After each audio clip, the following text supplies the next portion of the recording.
Imagine earning $100,000 a year. That sounds like enough to live comfortably, own a nice home, drive a reliable car, take vacations, and still have money left to save. For decades, that was the American dream. Work hard, earn a good income, and life would get better. But for millions of Americans today, that dream starts falling apart when monthly bills arrive. Rent keeps climbing, grocery prices seem higher every week, healthcare costs rise, insurance premiums increase, and suddenly a six-figure salary doesn't feel nearly as comfortable. So what happened? Did Americans become bad at managing money, or has the cost of living started growing faster than people can keep up with?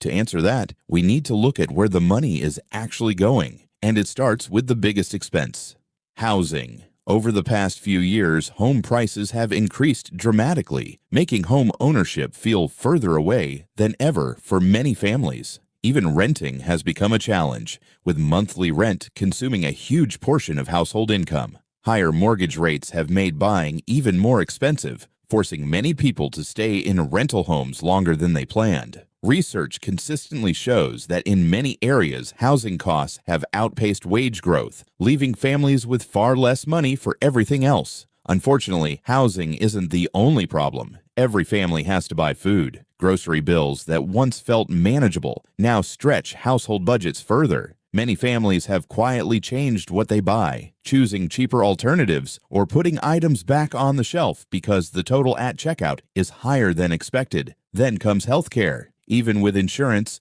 deductibles, co-pays, and unexpected bills can leave families paying thousands of dollars out of pocket. Because of those costs, some Americans delay doctor visits or routine checkups, hoping small problems don't become expensive emergencies. When housing, groceries, and healthcare consume most of a paycheck, saving money becomes incredibly difficult. That's where another problem begins: credit card debt. For millions of Americans, credit cards have become a way to survive between paychecks.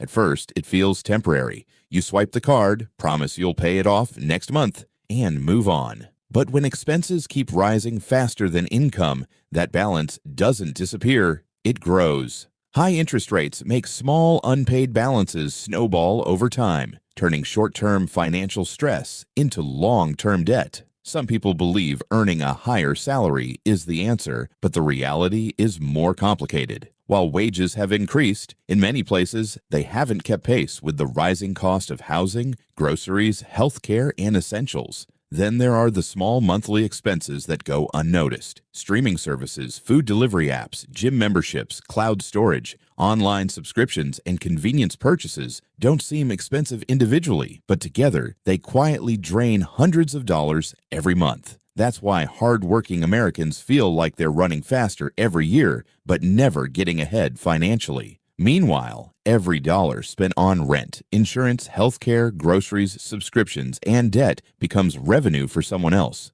The question isn't whether these businesses should make money. They should. The real issue is what happens when all costs rise together, putting pressure on ordinary families. Understanding where your money goes each month is the first step toward taking back control, because financial stress isn't caused by one giant expense, it's created by dozens of smaller expenses working together. And once you recognize that pattern, you can start making smarter financial decisions instead of reacting to higher prices. This isn't a video about blaming the economy or saying success is impossible. It's about understanding why so many people feel financially stuck. You may not control inflation, housing prices, or interest rates, but you can control how you spend, how you save, the skills you build, and the financial decisions you make every day. The people who come out ahead aren't the ones with the highest salaries. They're often the ones who understand how money works. Building wealth rarely happens overnight. It starts by recognizing the system before trying to beat it, because the goal isn't to earn more.